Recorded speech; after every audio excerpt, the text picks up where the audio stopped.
Hi, and welcome to Beyond the Racing Line, the Formula 1 podcast by fans, for fans. Circuit de Catalunya, Barcelona Grand Prix, one of those orders, I can't remember what it was, but we were there. We're into F1 on the weekly at the moment, which is lovely. We saw a pretty good race, I thought. I'll be interested to see what everyone else thinks. There's been a little bit of a mixed review, but I really enjoyed the race. And we saw maybe just a little change in the dynamics of this season. We saw a Lewis Hamilton victory, which looked like it was on pace. And so, yeah, we're going to discuss all of those wonderful things, unpack the Grand Prix, plus all our other goodies like F1.5. We may touch on some fantasy, get into the news. And I'm joined by Tristan and Shane. Hello, Tristan. Hello, Max. How are you? Good, how are you? Yeah, well, thank you. Shane? Yeah, I'm going all right. Ticking along nicely? Along. Yeah. How do you, Shane, you fairly torn on a Lewis Hamilton win? He drove well. You're not a huge fan of Lewis Hamilton, but you are a bit of a Ferrari man deep at heart, I feel. A little bit of Ferrari, not so much. Like, used to the Schumacher years, I didn't really like Ferrari too much, but no, Yeah, it's right. good for the sport. Yeah. It's good for the sport, and it is. Lewis deserved his win. He drove fantastically. So, I must admit, I really enjoyed the Lewis win, and I really enjoyed a Ferrari win. I didn't realise I wanted it. I've sort of fallen into, I think, almost journalism mode with Formula 1 at the moment, where if Oscar's not doing well, I'm cheering for a story, and the story of Lewis not doing well was interesting to me. It's fun to talk about. Not that I like seeing Lewis in misery, but it's fun to talk about. It's an interest point.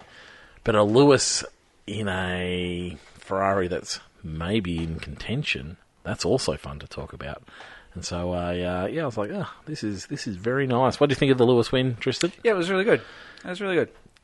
Tell me, there's a few people that wandered back into areas where Lewis of old was unstoppable at times. Yeah. Was that a little glimpse of Lewis of old? The thing that really struck me as the Lewis of old was the way that the race parts of it just fell for him. Do you remember in the Mercedes days, the late days where he would stay out and extend, and then lo and behold, we've got a safety car, we've got a yellow flag, and then who is literally about to pull into the box? It's Lewis. And then he does the pit, and then as he goes out, what are we ending? Oh, we're ending a safety car, and he's in front. It was that little thing, and it did bug me a little bit, because in the Mercedes day, that annoyed me so much. But I tried not to read too much into it. And this is where our conversation around luck used to turn up, because I would be like, you make your own luck, you put your car in the right position, and it will fall in place for you more times than not, and you make all those opportunities come your way, and I'm with you. It felt a little that way this way around, did it? But as I said, I tried not to buy into it, and he won by 20 seconds, so at the end of the day, it probably wasn't going to matter, really, was it? Jack Villeneuve had a really interesting thing before the race was actually happening. He talked about the champion's luck, and he talked about the years of Schumacher making a mistake like every driver did back then, and he'd end up in the gravel, but for some reason could drive out of it. Could push through. Just for some reason that happened and where he landed. And, Lewis had that luck on his side. But, as we said, he just, when he got back out on the track, ahead, Mercedes really botched it, really, in certain areas. A little bit. I'm not as convinced that Lewis definitely would have won. Overtaking wasn't as easy as what I was expecting it to be this round. It came out today that Mercedes said they had a problem with an instrument that was tuning their George's front wing on the last pit stop, and it went the wrong way, and that actually contributed to him, I think, understeering, Yeah, right. So they're trying to make up excuses for why Kimi managed to catch him. And just why Lewis drove away from him. He wasn't quite... Lewis. I think Lewis was on top by then, wasn't he? Though, do you think before that last pit stop? Yep. I think so. I think he had the pace. The alternate strategy was really good. I think they played it really well. There was a comment in his post race that really resonated with me, where he said that his engineers and the team have got the trust in him to give him what he wants in the car. And if you go back to last year, it was all about, I'm asking you to do this, I'm asking you to do that, and you're not listening. And it was almost like, no. Yep.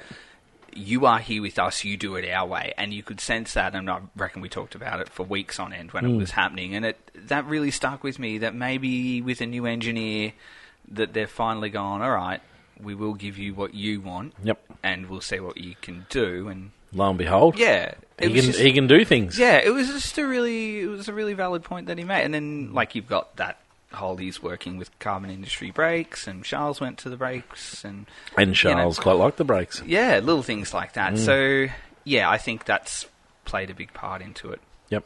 Is that real trust in the team now, where it was very much Ferrari versus Lewis in the first few years, do it our way. I felt sorry for Charles because he was seen quicker all weekend, and then he just botched it in that qualifying 3, and then that was his weekend over. He had a great first lap, but this was Charles quite a few years ago. If we remember, he'd do things and then he'd make a silly mistake. We've seen a few silly mistakes from Charles recently, but yeah, I thought that was sort of moved out of his repertoire, but yeah, it seems to have crept back in. Maybe being a little harsh.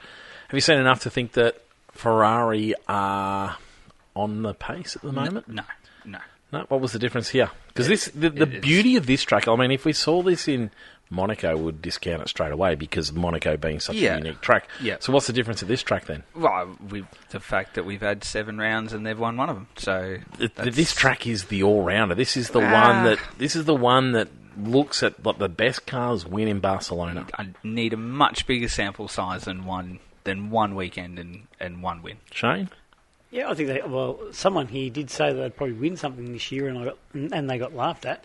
I think this is the turning point. They bought a lot of upgrades, and let's just say that Charles has been even faster again. So the potential is that the other car could be ahead of Lewis as well. So yeah, it's on. I think it could be. I think probably for me the big wait and see for this round was the tyre deg. I think the tyre deg played a huge role in lots of cars, and they seem to be able to really handle it. However, there's some big upgrades coming, and so they're not done yet, which is it's really important to keep an eye on that. So I'm excited to see. I think they've got big upgrades coming for even Austria. And so if they correlate, if they do what the computer says they're going to do, I think they might be in a good spot. But I'm with Tristan. It is certainly a hold and watch, and let's just wait and see. I think it's an interesting one. We've gotten really stuck into F1 talk very early.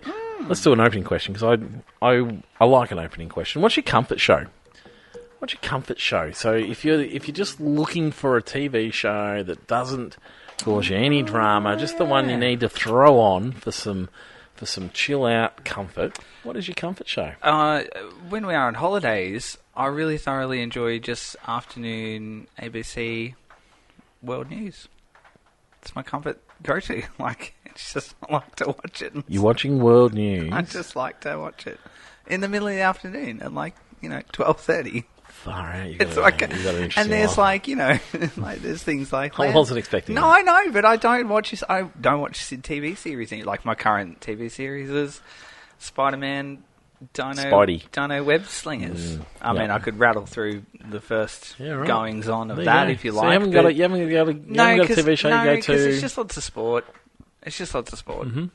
I'll tell you what. Yep. Sport during the day stinks. I spent all the Sunday watching sport. Went from Formula 1 to basketball. I was just saying, a shame. Glad our football team wasn't playing, because I could not have found unless I abandoned my family. That's right. I didn't have space for it. Yeah, I went Formula 1 into basketball. I didn't watch basketball. Into the soccer. Watched your soccer. Up the Socceroos. Yep. And then there was a chance of needing to go to some footy. I had Le Mans on for most of the weekend. I flicked on the Le Mans and I was like, I'll turn that back off. I better not do that. And I ran outside trying to do a quick couple of jobs that I'd been wanting to do for the last couple of weeks. Jobs. What's your comfort show, Shane? I have lots. Yeah? Yeah, I like putting on different movies that I've seen so that I can wander in and out. And I just want the background noise. My wife gets annoyed because she likes it quiet. Yeah. But what's one of your go-to movies? The Bourne series. So Jason Bourne. Fantastic. Yeah. The Angel Has Fallen and London Has Fallen and all those. Wow. So action ones. Oh, yeah. And then your Love Actually or Notting Hill. Yeah. I like Devil Wears Prada. It's one of my favourite movies. Okay. Have you seen the latest one? No, I haven't. No. It was a cheesecake. Apparently no good. There was a Devil Wears Prada cheesecake in the supermarket the other day. I There you didn't go. buy it, but it caught my attention. Yeah, right. And the first Fast and Furious, that's my comfort movie. Yeah, my First one. movie would be First one. Lethal Weapon or Band of Brothers. Have you seen Band of Brothers? That's fantastic. Yeah, I used to. But my TV show at the moment is just really easy. Is that Clarkson's Farm? God, that's a fun show to watch. Yeah. It's very, very good. I need to Jeremy watch that. I Clarkson. haven't watched that. It's excellent. So yeah, let's keep moving through the weekend. We threw an opening question in halfway through.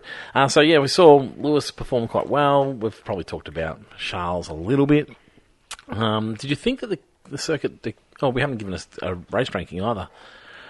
Getting into that serious talk right from the beginning. What was your race ranking, Shane? 7.5. 7.5. It's a good Grand Prix, wasn't it? It was a Grand Prix. It was a Grand Prix, wasn't it? It was a Grand It Prix, wasn't. correct. But it wasn't like a. It didn't feel manufactured or anything like deep. that. It was a race for pace. I quite liked it. There was a bit of strategy involved. There was tie dag. I quite enjoyed all of that. I thought it was a good one. I'm probably happy to give it an 8. I really enjoyed it. Tristan? 9 for me. Whoa, Yep. that is high. Alternate strategy, Yeah, right. lots of action up and down, plenty of retirements. I don't There think were. anyone wanted to finish There were a lot of at all, retirements. and they all wanted to go watch the World Cup and thought, bugger this. And different winner. Yep. Not a huge, -1 point for the all British podium. Wow, wait. When's the last time that happened? 1960. 68. 68? 1968. 60, 68. It was a Oh. year. You were, how old were you I then? got told 83. 18? No, they said 68 on Oh, okay. Yep. Stewart. You were there, weren't you? No. Jackie Stewart. Was it Jim Clark? On. Oh, that might have been the last British. I reckon the last one was 83. I'll have to have a look. So it was something I was listening to told me 83. I don't know. It sounded Italian. I was like, I'm surprised there's that many Italians on the grid. But I found it funny though. When you harp back about Monaco being so no overtaking, all that, Yep. it just always seemed to be something happening in Monaco where you're I always seeing agree. cars. I agree. And the scenery yeah, sort of makes up for that part. It was Yep. interesting. I was just thinking one part of the track when it was racing and you could see one car on the straight and that was about it. Yep. Monaco, you seem to have cars after cars after cars and just something happening. yeah. No, I definitely agree with that. Are you going to be sad to see this go on to a rotation of every second year or whatever it's going to go to? Absolutely not. Aren't you? I am. No. I think it's the perfect amount. I've since they've improved the last corner, it's improved the racetrack dramatically. It's very rarely at the end of the year when you say, what was your favourite round?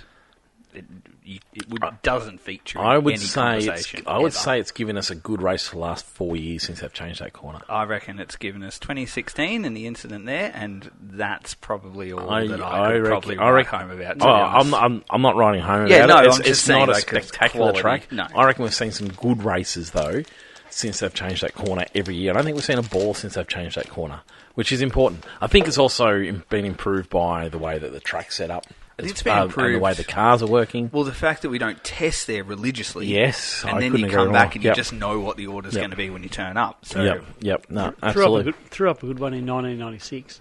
No, it was one of the best drives you'll ever see if you ever get a chance to watch it. Who was that? That's Schumacher's first win for All Ferrari. right, there you go. Yeah, for his first win for Ferrari and Yep. Lewis's first win for Ferrari, but that was in the wet and Yeah. it just was amazing. Yeah, right. I'm okay with it going onto the rotation of every second year. There's quite a few tracks I'm okay to see that happen to, and this one, I certainly used to hate it, but I've quite enjoyed it recently. Mercedes, they got a reliability problem, do they? No, they don't like the heat. Mercedes have never liked the heat, ever. So they've got a reliability problem if it's hot. Then they've got a heat. Yeah, they've got a heat it's issue. hot, They've there's- got a heat issue. So, And they always have. They always have. It's their Achilles heel, and it was hot on the weekend, and that was the big issue. in And it Canada. was hot in Canada as well. Okay. Yep. So Where are they going to for this part of the season? Oh, they're going to Australia. Europe in where the there's summer. summer. Yeah. So when So it's they've got a hot- reliability problem, is they- what you're telling me. they've got a heat issue, Yeah, which is causing reliability which is linked issues. to reliability. Yeah, it's is it going to decide the world championship? No. You don't think so? No, I think there's a not at chance all. that For me, the issue is, I mean, these engine upgrades. Yep. They've got a token. They're going to have to use their token Yep.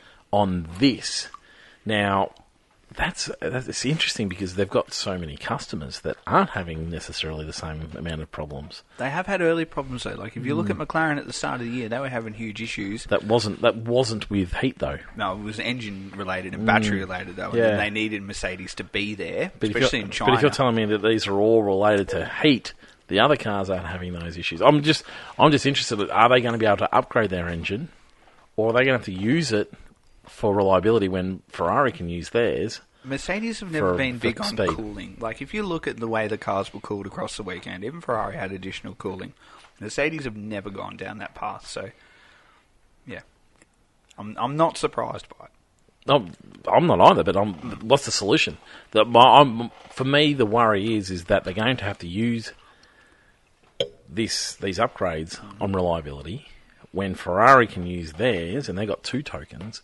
They could use both of theirs on improvements. I'd love to know how they work out what a token equates to, but it's the time on dyno, isn't it? I think. So I'll be very interested to see how they get used, and is there a little bit of a chink in the armour with this reliability? Because they can change things around the engine. They can probably improve cooling. That's not necessarily around engine performance, I guess. But it is an interesting one that I think may start to play a bit of a role in the championship. We haven't seen a championship in my memory where we've seen so many retirements like this. This has been a big retirement year, first time with these regulations, so somewhat expected. But it's starting to play a bit of a role. I can't remember the last time we've seen retirements from the lead or from second or third place. It'll be interesting. I thought Mercedes just, mucked up the strategy with George. They basically tried to pit him as a 2-stop runner straight after a lap after a 3-stop runner was going to lap. And it was never going to work trying to extend the tyres both next 2 stints. He also didn't want to come in for that first stop, and they've forced him in again. Yep. Thoughts on that? I don't know. Roger's having trouble with the chocolate. I know. Very, very noisy. I think they made the wrong call there. Like, I would have left him out. Yep. I think it was a panic. No, not so much panic. It wasn't a panic because they stopped and thought about it. Yeah, it was a need. It was probably the intention to cover when maybe they didn't need to do it just yet. Ferrari sort of duped them into making that call, didn't they? A little we dare you to cover us. George's annoyance was he thought that they were covering Ferrari, whereas he was more concerned about Kimi, whereas it turns out they were right. They should have been covering off Ferrari. Yeah. But I think at the time while the race was unfolding, I looked at that and kind of agreed with George. I went, don't know. But ultimately, I think they were right on it. You reckon? Well, they should have been covering Ferrari. I feel like that those laps that they shortchanged themselves on early, they could have banked later on. So by having the shorter stint early on, if they had made that longer, then it's paying them back later in the race. But I mean, credit to Ferrari for throwing the different strategy and then catching Mercedes. But if you're going to run a 2-stop strategy, you're always going to drop behind at some stage. Yeah, that car's going to undercut for those laps. But you letting got it those, ahead, you got those fresh tyres at the end to make up the difference, which is where they left themselves short by not having that. They'd have that longer final run. Yeah, I wasn't too critical of their strategy. I didn't think it was overly wrong. I think Ferrari, I would give them a big tick for what they did. They put everyone on the back foot and forced everyone's hand, really, didn't they? I think. But it seems to be a track where every year there's high deg, and then you get the drivers trying to make it a 2-stop strategy. It never works because they're losing 2 to 3 seconds a lap. I reckon there was a couple of years where they did make it work because everyone went with it. No one was brave enough to really go for the opposition, the alternative. I know we had George at one track do that really much. Yes. That might have been Canada last Yeah, year. maybe. Yep. But I just don't know why they just don't go for it. Yep. Then we saw George got to be worried, doesn't he? He seemed to have the pace for the weekend, and then even in this race, Kimi went and got him. Yeah, he'd be breathing a sigh of relief when Kimi DNF'd. Oh, huge. It kind of gives the points back from last round. Gives the points back, saves some blushes, I guess, but he still got overtaken by his teammate. Yeah, he did, yeah. So that was a telling overtake. But George dominated most of the opening parts of the weekend and put it on pole. Yep. And then in the race, Kimi just had him towards the end. So I think, So they're blaming the tool for not putting the wing in the right spot for him. It was definitely telling. I thought it made a little bit of sense because he didn't look. He looked faster than Kimi up until that point. Yeah. For me, I just thought it was he couldn't get those tyres working. And he did talked about the wing change. Yep. And they said they'd do it in the pit stop. So Yep. Lando Norris picked up a third position. Yeah, a bit of a save for them because they were on it and then they were nowhere. And then it's more of a They were. salvage. They I feel looked like on it. I don't know if they ever were. They They were only in practice, really. he sort of fell into it, didn't he? Norris? It wasn't and same with Oscar's result. I think they just fell into the third and fifth. They certainly Norris weren't Norris wasn't far off the pace though. Yeah, Norris was with them. Until Never the quite last. threatened. Yeah, but was certainly with them. it was a bit. I thought Norris was a bit Max-esque with his race because he was in no man's land, but just he within arm's reach of everyone, but never looked like he was going to threaten a podium with everyone on track. I'm with you on that. Yeah, I don't know that he was necessarily going to get in there without Kimi dropping out. No, that's why I say he fell into the podium and just. Well, I mean, you got to be there anyway, don't you, to pick up the scraps? So yeah, he's certainly doing better than Oscar at the moment in terms of the connection with the car, isn't he? Yeah, I think at the present time, Oscar started the year. Even though he had that DNF in Australia and the DNS, but he looked okay in the car. He looked okay, he was on the podium. Yep. I think is he still slightly ahead in points by No, one or two, or just behind? No. But was ahead in points other than this round. So he was, and then he wasn't because Gasly got his pulled off. points. I reckon it's probably break even for me. Like one's had a great start, Curran is on form at the moment, and vice versa. So I think it's a pretty even. Absolutely disagree with you. I think it's pretty even at the moment. I think Lando is further ahead than Oscar than he ever has been. Really? Yep. Yeah, I think Oscar's back to his first year at McLaren where he couldn't manage tyres at all. And I know the race that Oscar got on the podium, he only just held that from Lando, who looks far faster in the cars behind. Oscar wasn't pulling away.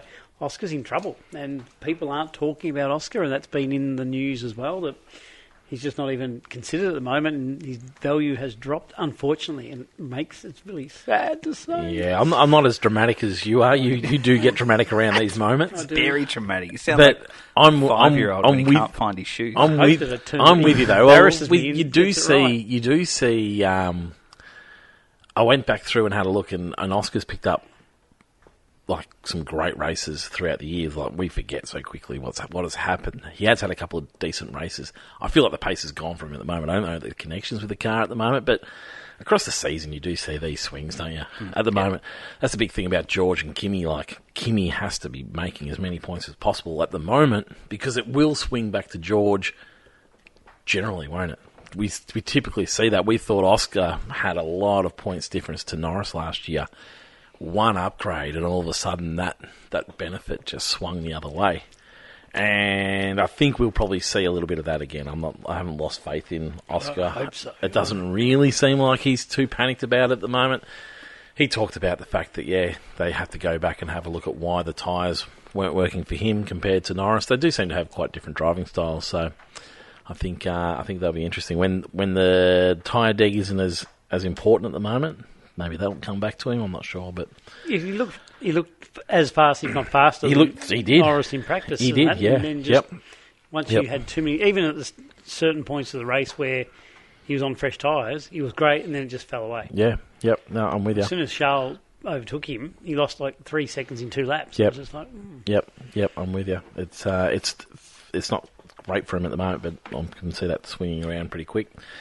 Max came home in 4th position. Yeah, it's just a non-event really for Max, wasn't it? Yep. Long way off the pace. Yep. That Red Bull has the best engine. Apparently. But it doesn't have anything else that's good at the moment about it. It's a long way off the pace, isn't it, really? Yeah, this round it was. Hasn't made a lot of improvement across the season, would you say? I think they've made a little bit of improvement from opening round to now. There's a little bit of improvement, but I mean, there's still they're still where were they? They were looking at 7th and 8th, weren't they, around there for a while? And then you had Hadjar doing absolutely nothing with it. So I think Hadjar's the barometer of how well the upgrades are going, because he was respectable across the weekend. And the last couple. So I think that's the your sign. window, yeah, that's the sign of that they're making gains, but the gap to the front is probably just too far for the gains that they're making at the moment. It's only incremental. It needs to be a lot bigger than that. 89 points for the team, championship points for the team. That's fourth. Steadily in fourth. They got a bit of a gap to Alpine, but they won't be happy with it, even though they've got the best engine. Do they have the best engine? Well, that's what they're gauging everyone's engine on. They do have the best engine. By the figures. Yep. Mm. It's interesting, isn't it? It is very interesting. I mean, and they should be celebrating, really.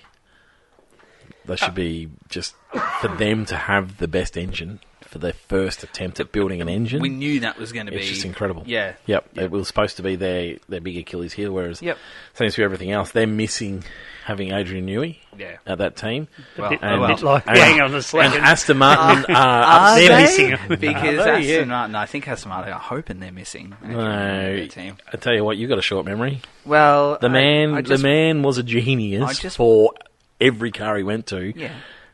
He hasn't nailed this one yet. Well, you're right. No, find me someone that disagrees. He did have a... I disagree with all the championships he's won compared to all the ones that you could talk about. He did miss a couple of years there with Red Bull where they went wayward. So, dear. That's right. Yeah. You guys have got short memories. Very short. The man is an absolute legend. No one has achieved what he's achieved. Technology changes and things change, and maybe he just hasn't kept up. I just think he's lost his idea of what his role needs to be. I think he's lost. Yeah, by doing the role, by trying to do more. Absolutely. Yep. Everyone needs to play their role, and his isn't to be that team principal. The big upgrades coming for the summer break. That'll be the telltale, won't it? And they're supporting him, holding them back until after that summer break. So that'll be the telltale, won't it? Well, they said round 7, didn't they? Well, they'll be midfield at best round 7, and that's been and here we are, and we're pushed back to mid-season, mid-century at this rate. Yeah.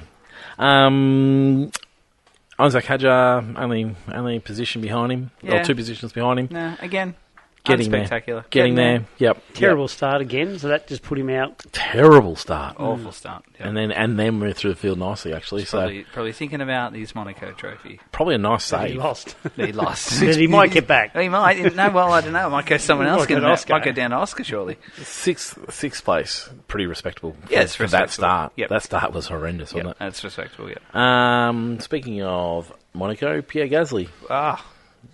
7th position. 7th. Points in every round. Yeah. He's fabulous. Going beautifully at the moment. Fabulous. His mate Colapinto's having 27 world champion. He's having a season, isn't he? Oh, you're off him last week. I'm surprised you turned around. Well, thankfully they did last week. I've been off him for his career, my friend. No, you haven't. No, I have. There was a time you two when he was at Williams. I thought he was good. Don't you put me in that basket. Don't you put me in that basket. I'll go back and find that podcast. It's a season he had to show. He's now making them question what moves they make with drivers, which is it's what you need him to be doing, isn't it? Really, I mean, he was a laughing stock for a long time. He's now matching it with quite regularly with the man that you're saying is having a fabulous season. Ooh. It's these are nice things I'm saying about him. I don't often say nice things about him, but for me, he is doing a really good job considering where he's been. He's doing a good job. I wouldn't say he's matching Gasly, and I wouldn't say he's having a season he needed to have. He's just having a good season. Don't forget that car, we now agree, is doing very, very well.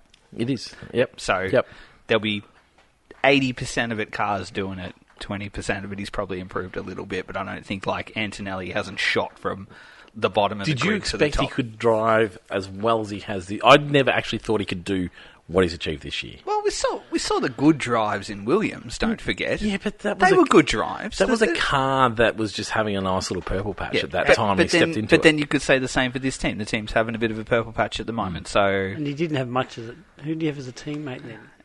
Alex Albon. Nah, I don't think Albin at that point in time. But yeah. Look, I'm surprised he's doing as well as he is. I am surprised. He still makes a mistake. What was his mistake this race? Got something.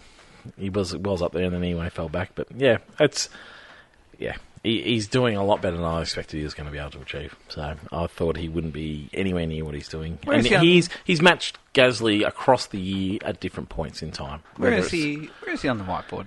Where is he on the whiteboard? Because we talked about this last week. He's actually made the whiteboard. Because I'll have to just move as the cans. you blow the dust off and find your marker and Bottom of the barrel. Bottom of the barrel. So is this an opportunity? I think this is a whiteboard moment.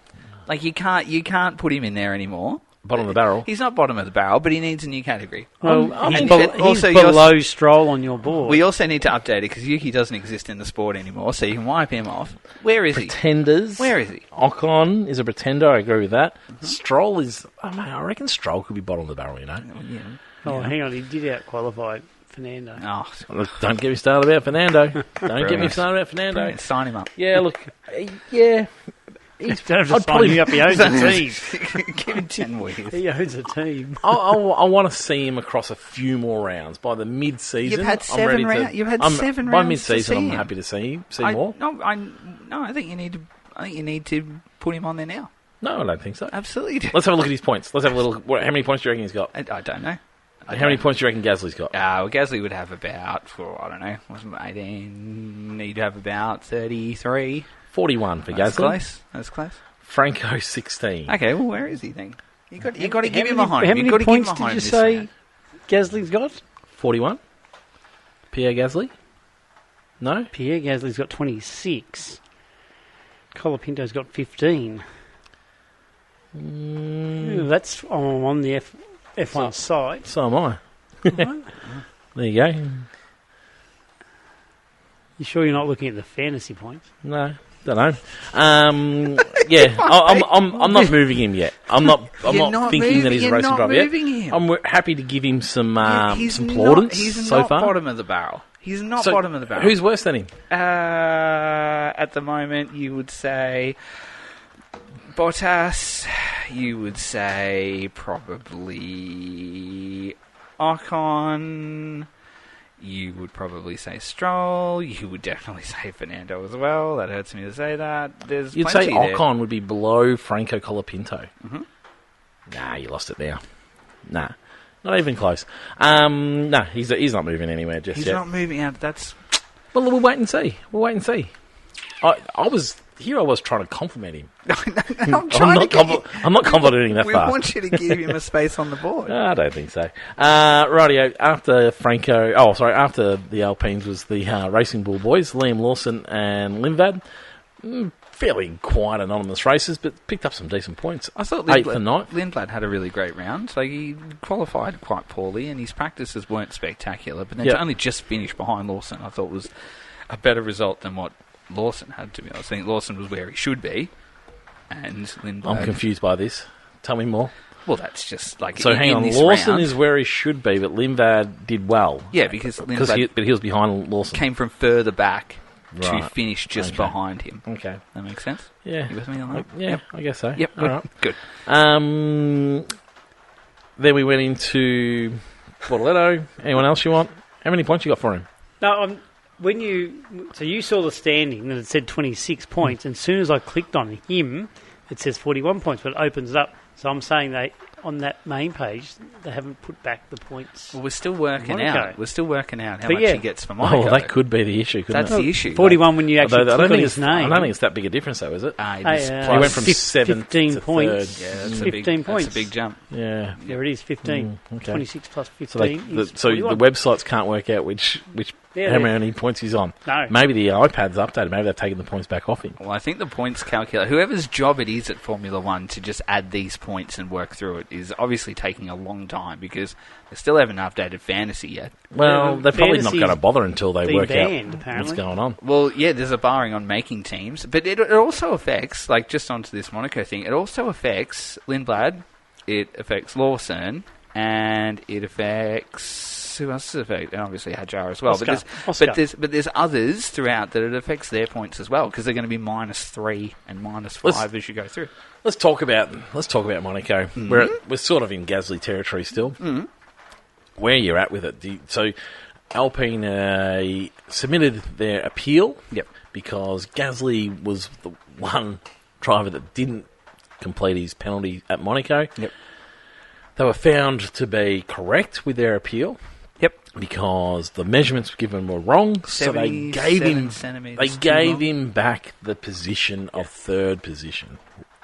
Put him on the podium. So they've rewarded him for breaking the rules by not following the rules. I think we know where Shane's I think it's disgraceful that, and especially when you got the commentators, the rightful person getting the... He wasn't rightful, he actually broke the rules. He didn't finish or do what he was supposed to do and has now been rewarded for it, whereas people like Oscar and things like that did what they were fined for the same thing, did the right thing, served their penalty, and now they miss out. So I think even Oscar or someone said, so what, we're going to ignore it and just hope we protest at the end of it. I don't think there's any doubt they've opened up a can of worms. Absolutely. Yeah. Tristan, your thoughts?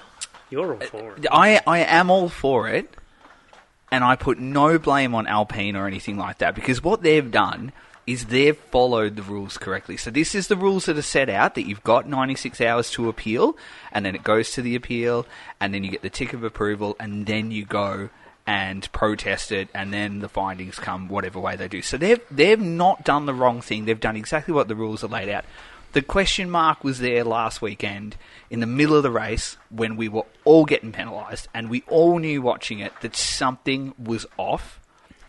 And because we do what we always do in Formula 1, we decide that we're not going to look at it straight away. We've got to go and sit down and talk about it, or we've got to go and spend, another 24 hours. I don't think anyone was saying that. No, but it's what we do. Like, look at the Adjar red flag. We were unsure if he was going to keep that third or not because we had to investigate it after the race. And it was 6 hours afterwards that they cleared him. So the time frame after is too long, and it always is.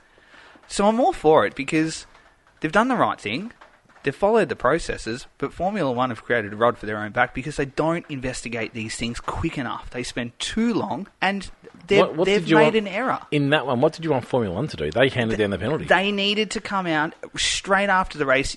Every single person watching it saw last weekend. Difference. No, but after the race wouldn't have changed anything. We all saw last weekend that there was something wrong. Yeah, but after the race wouldn't have changed anything in this situation. But you do it after the race, not... But it wouldn't have changed anything. But it should have. It should have. That's How what I'm would saying. they have changed it after the race? There's no difference between after the race and 3 days later. But that's what I'm saying. Do it after the race. Don't do it 3 days later. We're spending too long on this. So you're saying that they shouldn't give them the penalty in the first place? So they should have, at the end of the race, we all knew something was wrong. They should have gone, hang on, we can see this is wrong. Or while the penalties were being handed out, they should have stopped and gone, hang on, something is going on, because we as fans all saw it and they should have addressed it right there and then. And it turns out So tell me, what would you want them to do? Finish the race, go and investigate the penalties straight after the race. How are they going to go and take back the penalties that were taken through the race? Well, they can't now. They couldn't do that at the end of the race anyway. No, but they could have. They couldn't have done it at the end of the race. They could have finished the race and gone, hang on, we've made an error. There is no difference to the end of the race. While it was happening. To three days later. Now, while the penalties were happening and unfolding across the weekend, that was the point where we go, hang on.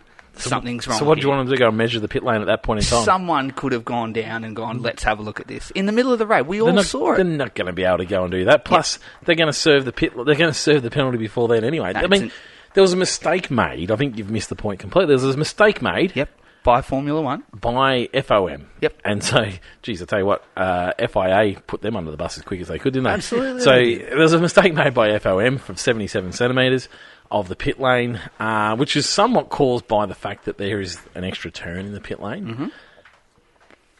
Too many cars serve the penalty. Yep. Then you go and appeal it. Too many penalties were handed out in the first place. For me, that's the big issue. But there's nothing that can be changed in that moment. But if they all had served it, it would have been even. There's nothing that can be changed in that moment. And then the one team that doesn't serve their penalty manages to win the appeal somewhat rightly. Yep, absolutely. The verdict given, though, is incorrect because 5 other drivers have all been given penalties that can't be revoked. And so I agree Pierre Gasly thought he should have got that spot back, and he's somewhat right, but he is not more right than all the other drivers that served the penalties. No, I agree with you. He's not more right. And so they shouldn't have handed out, giving him back the third position. That's the wrong answer. See, I think that's the right answer, that they have done it. You can't give one person over the others. No, I know, the but benefit. I'm not saying I'm not saying that to not give the benefit to the others. I think if McLaren want to appeal and then they go and change it again, I'm kind of all for that too, because no team is at fault here. So no team is at fault. So if we come around next weekend and they decide that, we're going to go back and apply it to every single team, go and change it and give penalties back. I am totally okay with that. That changes the whole race. But I'm okay with that because I agree with you. They've done it with Gasly, so you can do it with everyone else. But the issue for me is that we should have picked it up right there and then, and we should have done something. I don't know what, but we should have done something because as fans, we all saw it happening. But the problem is, I don't know what. That's the right answer. Yeah. There wasn't something that could be fixed mid-race. There was a mistake made. For me, I just see it as similar to an umpire mistake. Mm. They've made the mistake.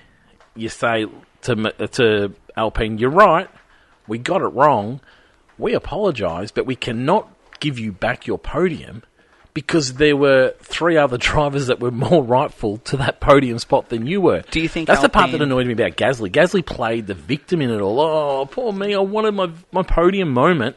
Shut up, Frenchie. That was ridiculous because in that moment, where, there were 3 other drivers that were more deserving of that podium than you were. Absolutely. And so for me, that really... I didn't mind Alpine, but for him to play the victim... There were 3 other victims that were more rightful for that podium than you were. And George's 10-second penalty actually was more than a 10-second penalty because he was stuck then. Well, that one's a tricky one because he didn't serve it properly. So he did break a law after the fact. Yes. Mm. So the fact, I'm actually...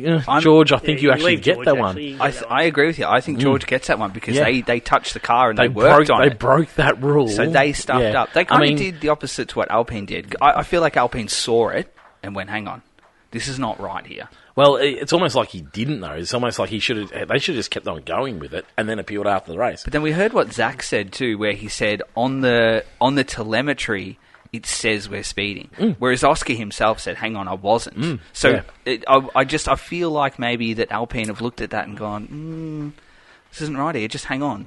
We know what we can do after this." Look at 21 when we finished 21, and Toto knew straight away where he could go to try and appeal that. You simply apologise. We've made the wrong call. It's like an umpire call. We've got it wrong.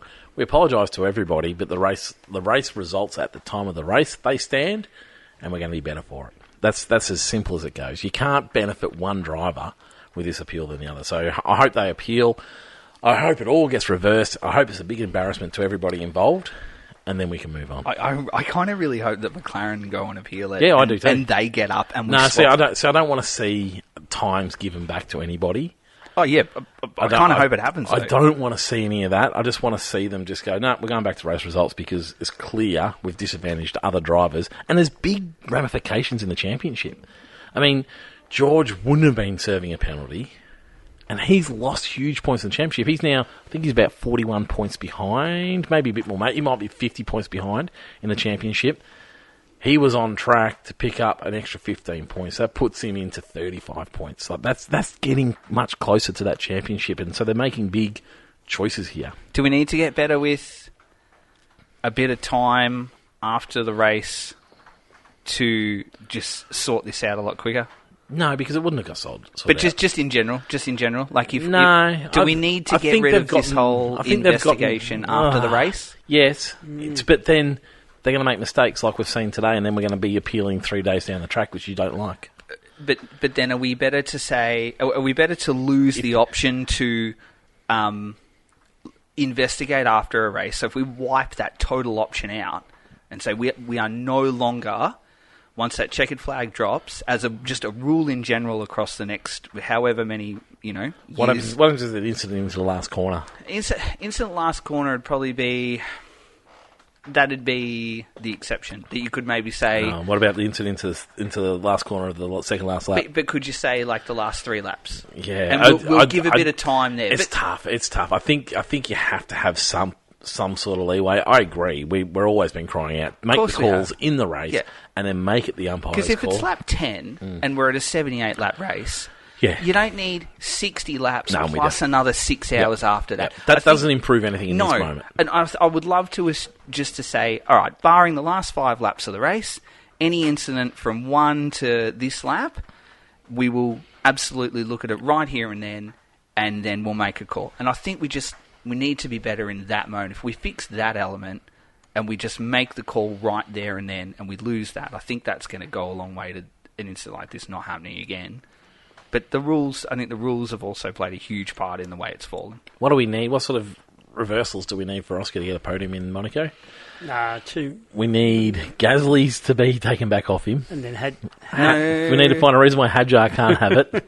I think we just need Oscar's 5 seconds to be handed back to him. And that's all we need. But that would put him... But then... Did Gasly do one?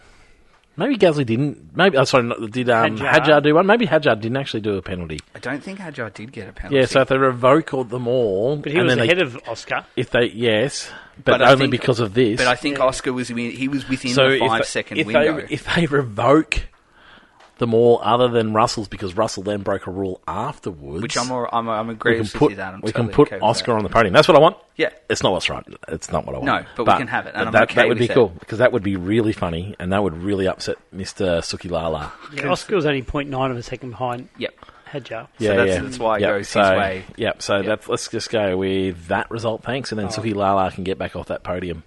I was so annoyed by Sukilala. Yep, it just annoyed me so much. And then the commentators going, the rightful... No, it wasn't rightful. Yeah, he was rightful after a couple of other people were more rightful. Thanks to all... Let's go to 3, 2 and 1. Nah, we're out of the 10. There's not much else 3, 2 on and there. 1. Thanks to all signs. Actually, I was going to talk about Audi and how they're quite good in practice, and then they just... Well, they were very unlucky. We're not good with the gravel and that actual... what are the chances of...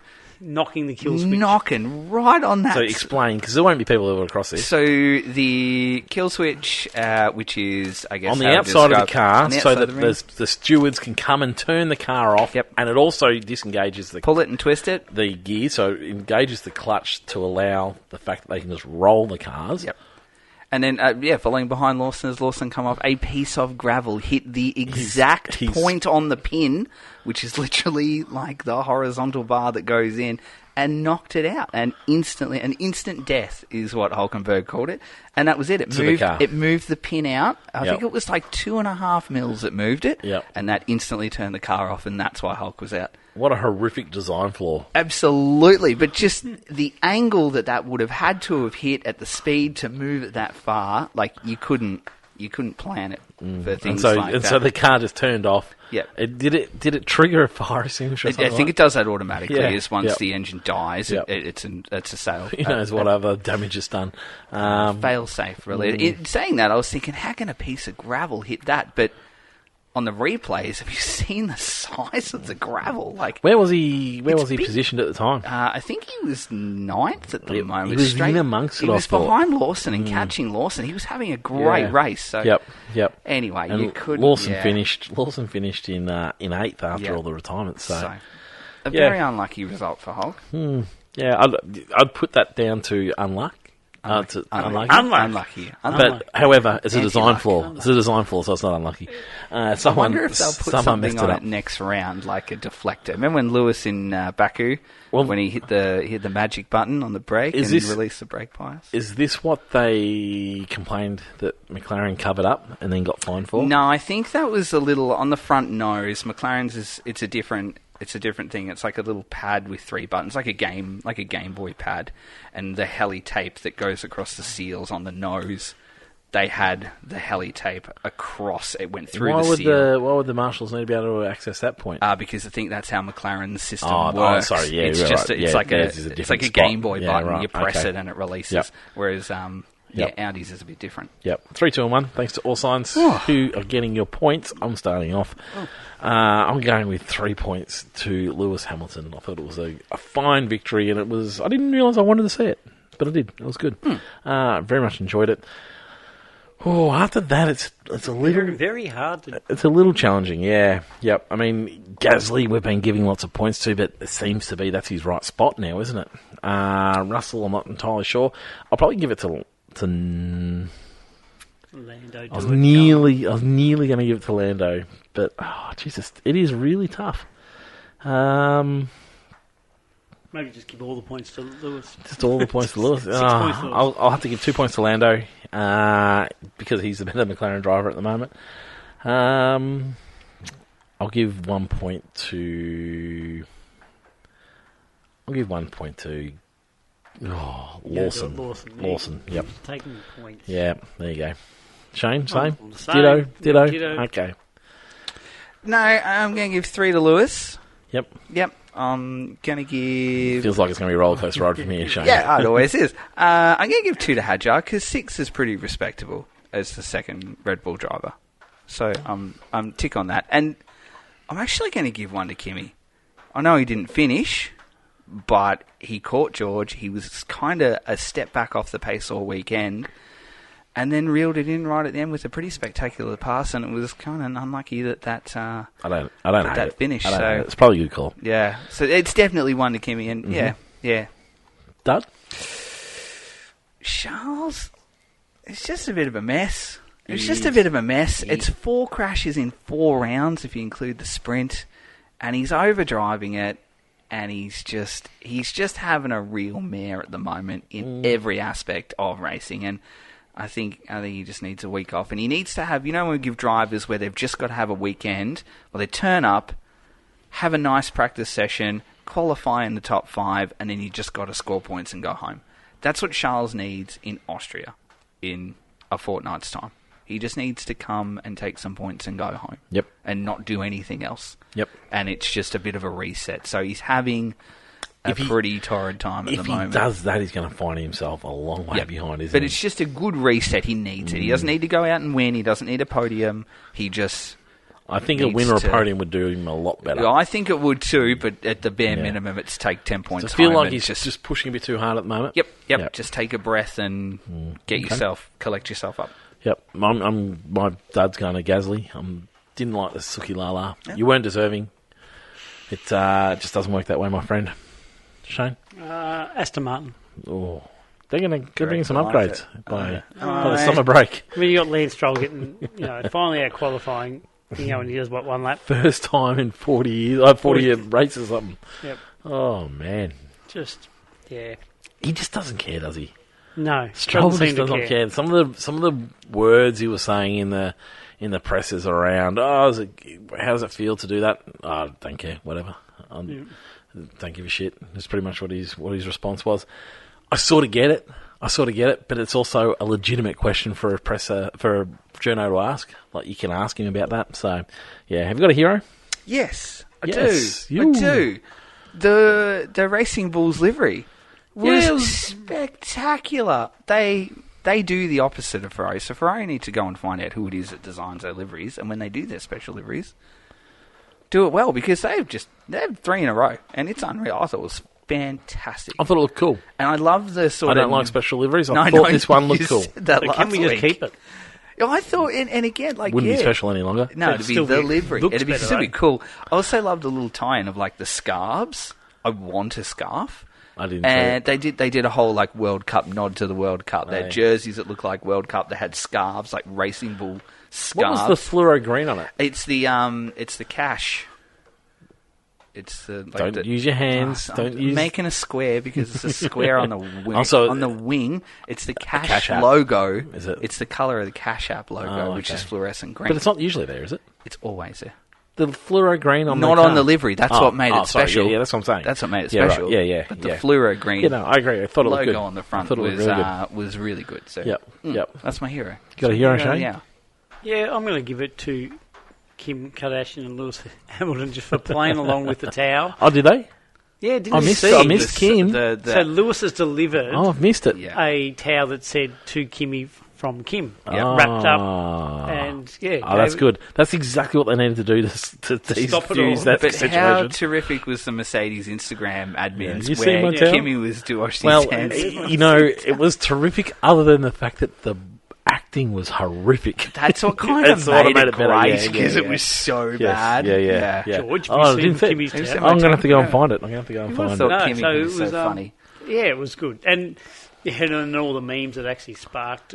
Yep. Yeah, when she took the towel in the first place. No, I thought it was a good comeback. Yep. To bring that towel back. So She's got a real opportunity to win over the Formula One crowd at the moment. If she turns up and does an interview with, say, Martin Brundle, It doesn't get too far and ahead of herself, it does it. She's got such a great opportunity to just win over the sport, doesn't she? If she does something like that. Oh, yeah. David Coulthard was calling bullshit on that. Am I allowed to say that word? Yeah. Hello. Hello, students. So no, because he reckons that he interviewed Kim Kardashian, it wasn't a problem. So he's calling Well, either a setup on Martin's behalf. That, it wasn't a setup. well, we no, were but there. maybe they told her. Well, Yeah, because it's ignoring. interesting. Because interesting. Martin said, "Well, that's interesting. I was told she might talk." So he gets a list. He's talked us through. He has talked through this before. They get a list at the start To of keep the away people from. Yep. of the people that are willing to talk to you, and people who aren't, and that comes from FOM with all the people that are on the grid. And yeah, he was told that she may talk. So she might have overdone it. She might have had enough. I can't be bothered anymore. Yep. But yeah, it's just she didn't pick the right target, because the one that she should have spoken to. Anyway, it's fine. I mean, yeah, it's if they could get a guarantee that Martin wasn't going to throw any curly questions, it's almost like a free hit, isn't it? Oh, I love being here. Isn't this beautiful? Wow, I haven't been to many races. This is just spectacular, and just get away with it that way. But anyway, it is what it is. For me, my hero of the hour, I think goes to Crofty. I think Crofty this weekend. He had a weekend off. I got to listen to Harry Benjamin. Yes, I'm just saying. I was just going to say, he wasn't even there. Yeah, he had a weekend off. I got to listen to Harry Benjamin. It was such a relief, wasn't it? Can we make that a permanent change? Isn't it just wonderful? It was, and everybody worked well around him. It was almost, I tell you, I didn't realise. Was Simon Lazenby there? I don't think I saw much of Simon either. I think we saw mostly Natalie and Ted doing a lot of the And then we had hosting. Jacques Villeneuve and Yeah, and Brittany and Jacques was a little bit more considered. He wasn't just such a shock jock. I don't need Nico Rosberg. That's fine. Yes, you do. But yeah, so for me, I thought the commentary team worked so much better if you just remove Crofty's crap. It was, yeah. I mean, he seems like a nice guy, but I've just had enough of him. How was Nico's effort to doorstop Lewis, who we know does not interview on the way I to missed the this. I meant to go back and have a look. How did it go? He was fearless. He actually got a little bit of a response, like, as in, it was more like a no, sorry. But like, we know the general rule is you don't approach him. Yep. And he come in and he just walked in front of us. He's like, "Hey, Lewis," and just shoved the microphone in his face. Man, he's fearless. I love him more and more. Every time he does something stupid like that. Yeah, he does a lot of those things. Brilliant. And Lewis turned to him and just went, "No, sorry," and walked So for me, off. I see that as shock jock still. Like, it's just him trying to inject some... just be a smart ass. Yeah, but there's also like... I feel like he feels he needs to do these things because that's how he won his world championship. He got in everyone's heads. Yep.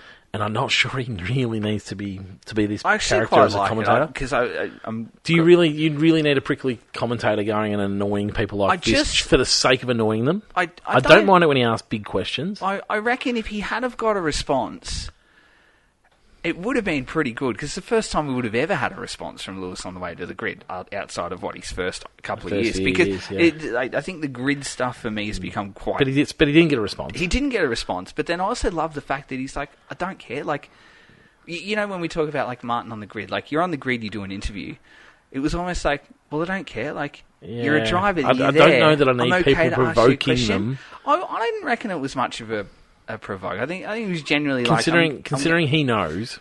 I think that's what I liked about it too. So that's provoking then. Yeah, yeah. Yeah, I don't know that I necessarily need that. I would again, if we had got a response, I would have loved everything about that and been like, actually, wow, you did actually talk on the way to the grid, which was cool. So Let's get an F1.5. Oh, let's get an F1.5. Greatest championship in the world. Now, I've put an asterisk. Surely Pierre Gasly's getting promoted All at right, some stage. I've put an asterisk on it. Adjar. Because I just need my book back.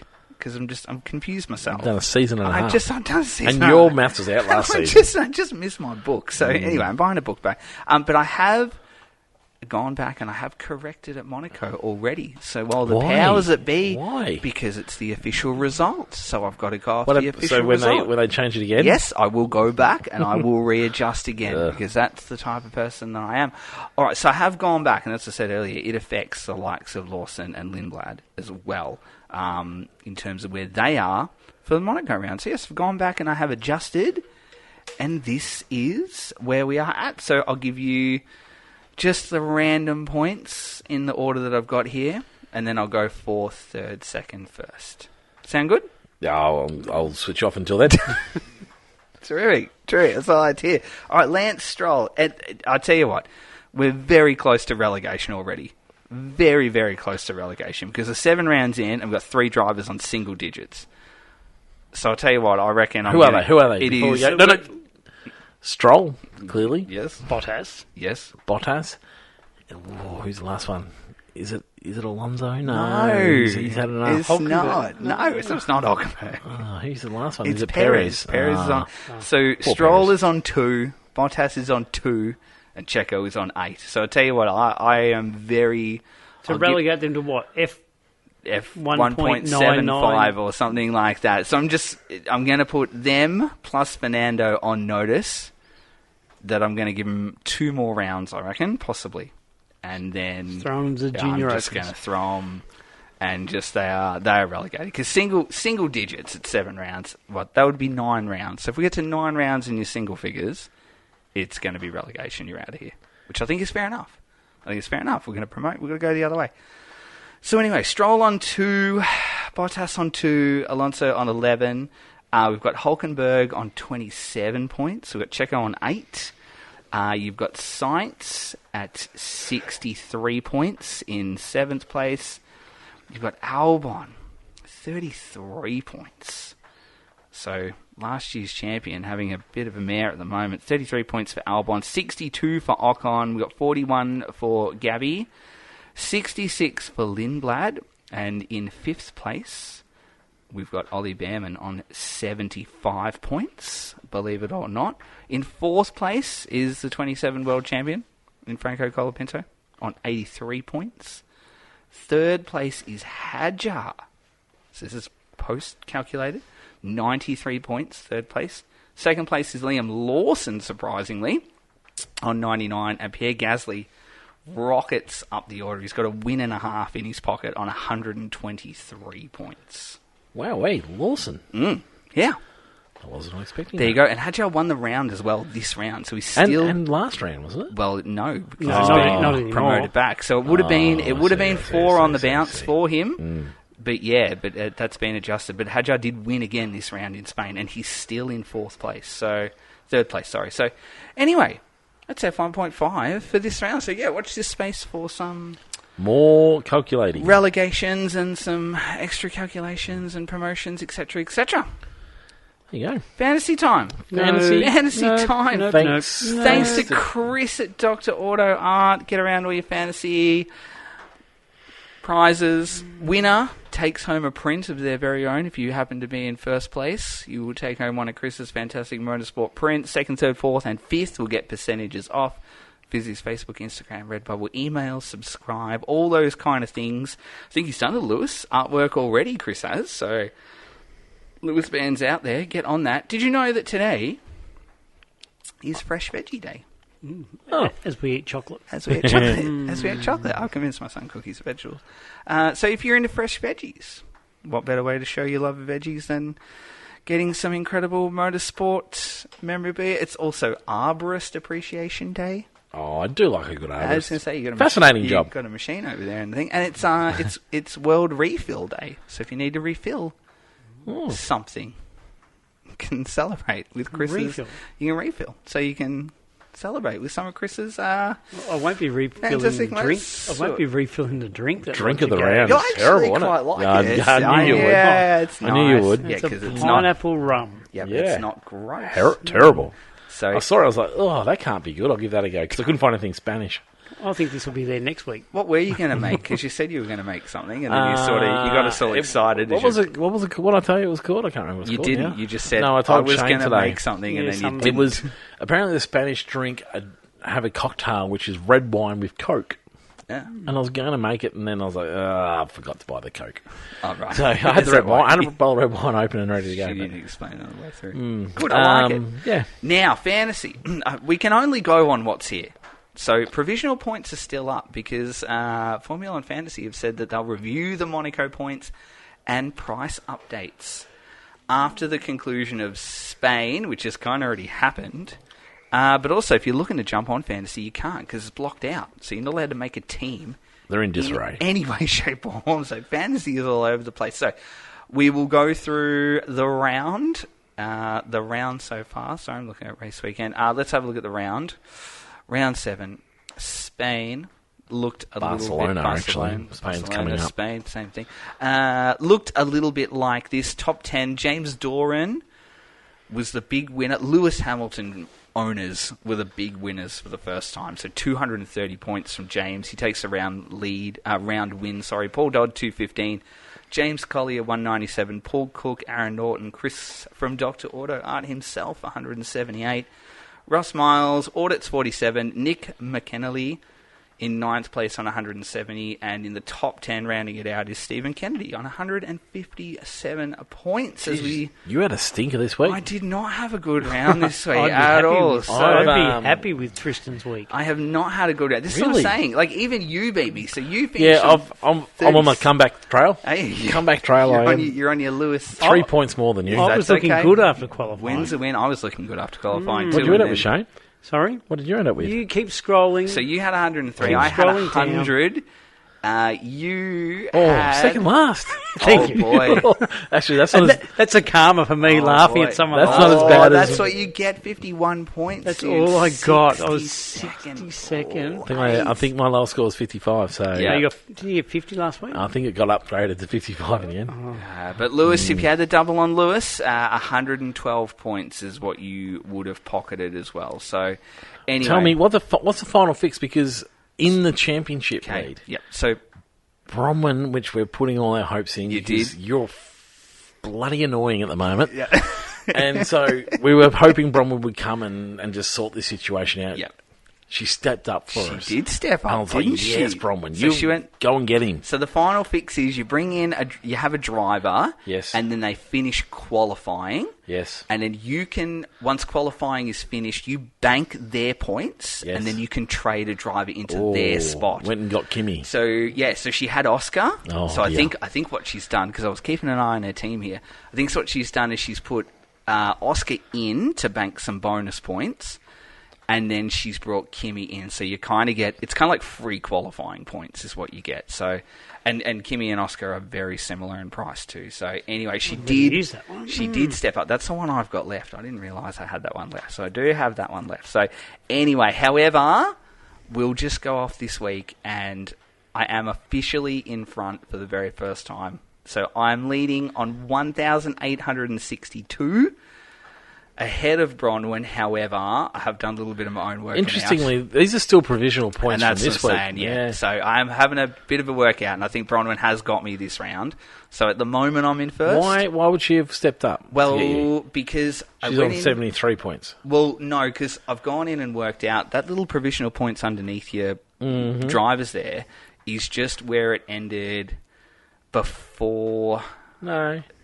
No, because if you go in and add your points up you've got in your team, it's different to what the provisional points are down the bottom. So I've got 100 on mine, but I've actually scored 121. So you've got to go in and add those. And then Bronwyn scored a little bit more. I think she scored 132 or something like that. So she got me by those points, I think, that Oscar, What a legend. that she brought in. So shut up then, you're not on top. But at the moment, but I can't. I am, because I Nah, have shut to up. go off the Nah, you're not official on top. app. So I'm in front at the moment, provisionally. It's a provisional lead. It's a bit like Hadjar's podium. It's a provisional lead. 1,862. Bronwyn's in second. on 1,839, but I expect she'll be promoted. Azia Palacio Garcia is in third on 1,759. Spartici Das in fourth, 1,737. Then we've got Gavin D'Souza, Tommy Wilson, James Doran, Ola Babs in eighth on 1,607. Dean Holt and Roman Merrick. Our household names there round out the top 10. And as we scroll down a little bit, a bit to further see this week, where we all I'm in Darren are. Mullane position. A Collingwood supporter should have picked that reference up. I want to say 40. 42. 42, close enough. So you're in 42nd position. And then we'll keep scrolling down to make sure no one misses out. There's Sam in 48th. Roger. There he is. 55th 55th. position. Yeah, but on the comeback trail. No, he didn't actually move. No, you didn't move at No, all. but I whatsoever. got 3 points back on you from those results. Yep. I beat you by 3, so Yep. look at me go. You had the double on Charles for a massive 0. Yeah, I know. So Let's double 0. Well, I don't know how that's worked. this is the annoying thing. Like, Kimmy was classified 16th, Yeah. but then given a DNF points. Well, yeah, but then that also They're classifying him, so that should be They shouldn't be classifying. Yeah, that's. I think. Oh, no, I'm not disputing that. No. They shouldn't be classifying, Yeah. but they are classifying, but they're still taking the points off. Yes, that's why it's all a bit of a mess at the moment, Yes. fantasy. So, anyway, that's fantasy for this round. Speaking of not classified, what happened to Alex Albon? So, and I also can't change my team. No, you can't do anything So there you until go. they sort all of this out. Bad luck, Austria. I'm not doing nothing. So, Could you imagine if they just stopped and this just disappeared? You would disappear in the league. If we had to start... No, you just if like they decided fantasy's not running anymore for the broken. rest of the year. No, I think it's goodbye. breaking. Start again. Start again. Yeah. I think we'd have to. Wipe the I mean- scores. I mean, There's when no you- evidence of him. Technically, it would be the end of the competition. So No, I would start finish on And the it'd be top. like At Kimmy's. the end of the competition Pre-season. is what I would. I pre-season. wonder what I'll get from Chris this year. Any news? Let's Any talk news? about other duds in our lives. Other than Well, they have Fernando Alonso. Fernando back to Alpine, Alpine, Renault. Yes. Thoughts? I'm not sure. It's all just gossip and rumour at the moment. I mean, we all know Flav is his manager, so I think it's just a bit of hearsay in there. Could it be? Could it make some sense? It could. If you were Could make Fernando, some sense. would it make some sense? Yeah, because it's just that romance of going back home to Renault, in air quotes, to finish it off. I mean, really, what would make most sense is going on holiday for the rest of your career. yeah, But, I mean, if he still believes he has what it takes to be a driver, they're competitive. If Gasly can do this and he still believes he's somewhat of what he used to be, if Gasly can do this, he can do more than what Gasly can do. Well, Because Gasly's a great driver, don't get me yeah, wrong. This absolutely. isn't pick on Gasly, but where is he on the board? Fernando, geez, that guy's good. Yep. Correct. Fernando has, in the past, shown what he's capable of.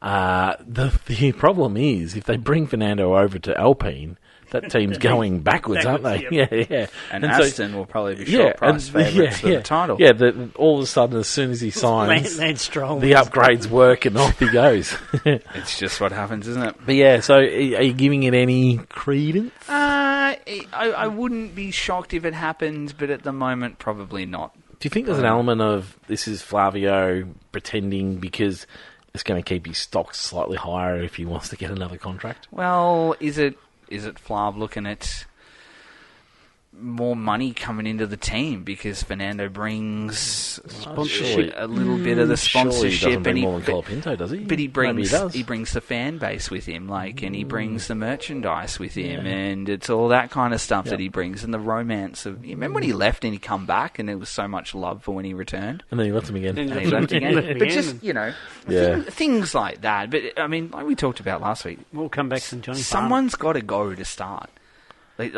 We have to. And I said Ocon last week tonight. Someone like Ocon has to be shown the door, or Hulkenberg's got to be shown the door. Just one of those guys on the It fringe. makes much difference. But I think they have to go in order I think for it has to be someone a top. move. I think it has to be a top level driver. But I could see When's the Like- last time a driver in? Sorry. Yeah. When's the last time a driver in Formula One retired? Seb.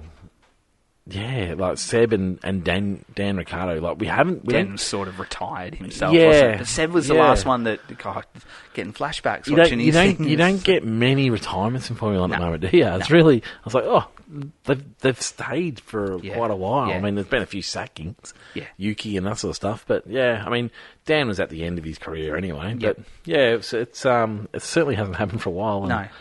Yeah, Fernando's doing everything he can to make sure it doesn't happen again. I could see Hulkenberg disappearing, and then Audi, like a big team, going to grab a Gasly, almost like rescue him. Not so much rescue, but kind of rescue him from Alpine. Jeez, Alpine's the place to be at the moment. But then it could be like, here's your, like we've gone from a Red Bull program, we've then gone to a standalone customer team, and then I guess his next natural progression step is a manufacturer. Like, he's not been with a manufacturer yet. So if you can get Gasly in as a manufacturer driver in Audi, that's a big tick for him. And then all the dominoes would start to move around. Rightio. Random question. Highly inappropriate for this time of year. If you're a driver and you can pick a team that isn't one of the top 4 teams, who are you going to next year? RB look all right, don't they? I think they're Racing Bulls look... Always just a little... They just always look like they're about to take that step. But they're never going to take that step. No, they are not ever going to take it. No. Yeah, I think Racing Bulls... Where would you go? I'm still big raps on Audi. I know they're not doing well at the moment. They started really well, but they're just... Let's not forget they built their own engine. There's so much potential there. And but they're running their own engine brand. this year. Well, we haven't given that enough time and air, I don't think, because Red Bull get celebrated for their engine build. Yeah. Honda get talked about for their engine build. But we talk about how well Audi are doing. Audi have done a good job. Even though the results on the track are not really happening at the moment, you still watch them over a weekend and go, you're doing a real good job. Yep. So if you were a driver coming in, you had your pick of all teams other than top 4, you're going to Audi? Yeah, I would go to Audi. Yeah, I really would. Shane? Aston Martin. Aston Martin's... Well, it's a good-looking team. It is a very good You've got a very team. easy team, mate. You're going to look pretty good. Yeah. And it's got a good company car. Yeah, it's a very good company car. Does that mean you got belief they're going to turn it around? No, I don't care as long as look good. You just like free stuff. I'm going to look good against... For a competitive man. I'm going to look good against Lance. So... Yeah. I'm worried they're not going to come good with all the investment. And I know it's meant to take time, but... They wouldn't have predicted they were going to be where they are now. It's taken too long, and it's a backward step. It's so many repeated backward steps. This is the biggest backward step anyone's ever taken. This is worse than when McLaren got it wrong. Yes, this is worse than when McLaren got it wrong. Yeah. For me, the difference is I feel like one Fernando went there. I'm not going to completely cook them until we see these. It's apparently going to be a completely new car. Now, someone was saying a second or two. Yeah, and so a second or two is still not enough. Still nowhere near enough. They're like 5 seconds but off the pace. if it is a second or two with the ability to update, the thing is they haven't even brought updates to this thing yet. And that's the crazy thing, isn't it? Like, they've got it so badly wrong. Still trying to work out how to start it.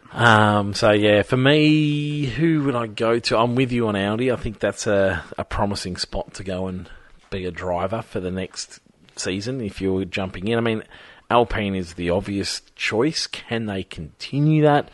I don't like Flavio, so I think I'd stay out of that. I'd love to go to Williams because I have a soft spot for Williams, clearly. Yeah, but I think Audi's probably the pick of the teams for the future. But it's a really tricky one, though, isn't it? It's like there's no obvious answer as to who is the best next for the future, which is it's a good spot for the sport to be in, I think. We got any more news? Anything else you want to talk about? No. Tristan loved the Nigel Mansell helmet. I actually really did like the Mansell helmet. It was super. Yeah. Shame we didn't see it. But no. No, it was terrific. Terrific. It was Alex Albon's, wasn't it? Yes, it was. Yes. He passed Nigel Mansell's start for Williams, which is so you can't look at that anymore because I totally agree with you. We have 24 races compared to 12. How many 16. How many seasons would Nigel have done with Williams? She's hard to back and forth. Then he went back and forth a lot. He did because he started and went to Ferrari, then went to Ferrari, and then came back, and then disappeared. I wouldn't be surprised if he's nearly like next probably year. Getting close to he probably does the same amount of years with them. Yeah. So no, it's snuck up. I sort of didn't realise how long he'd been there when I saw that. I was like, oh. But just all those records, it's a little bit... It's artificial, isn't it? Because Yes, you're yeah. right, because back in the day you had to... You But might not if he 12 does the same amount of years. Oh, No, years yeah. is different, but Back in the day, though, however, they were very competitive. They're not True. so competitive at the moment. Well, so, and that's it, Like, and it they was a win. big team. It was the team you wanted to be with if it wasn't with McLaren or Ferrari at that point in time. Yeah. It's a bit like Charles's. I reckon that one snuck up on us around Ferrari starts too. So yeah, it's interesting. But yeah, like you say, likewise, it is. It's a lot of races at the moment. We're going to have a fan frenzy coming out later this week. Next race, we're off to Austria. We've got a week off, haven't we? We have... yeah. Yeah, I wasn't ready for a week off. I was in Formula One mode. I do like Austrian Grand Prix. So do I. It's one I'd love to go and visit. It just always looks pretty. It's generally a good race. There's a couple of really great corners in there. Bit of heartbreak sometimes. What's your prediction? Ooh. Are we gonna see Ferrari continue on? What are we They've looking had at? some success. Medium to slow speed corners. To get Nah. that torque, yeah, I I reckon. think back to Kimi. I think we're back to a Kimi win. He's an easy backing at the moment. He's like when Max was on fire. You could back Max quite comfortably Yeah. and never look silly. I think Kimi's in a similar vein of form at the moment. Yep. Shane? I'm going to go Charles. Yeah, Charles has performed here before, hasn't he? He's done quite well in the past. Yep. I think I'm on with Kimi. I don't know if I believe in the Ferraris just yet. I would like to see the Hamilton reign continue for the sake of the championship. I think that would be what I like to say. Well, outside of Oscar, obviously turning everything around. I want Charles to beat Lewis for the championship, but he's put himself a long way That's behind. not happening. That one is out of the question at the moment. So yeah, I'm backing the other horse because I want to see a championship contested this year, and I think Ferrari are a good chance if they can really get it together, but not just yet. I guess if we can get George to get in there, and then you get Lewis, you get that three-way Yep. battle, which That would be great. Good. That would be really fantastic. Keep your eyes peeled for our fan frenzy. But until then, goodbye now.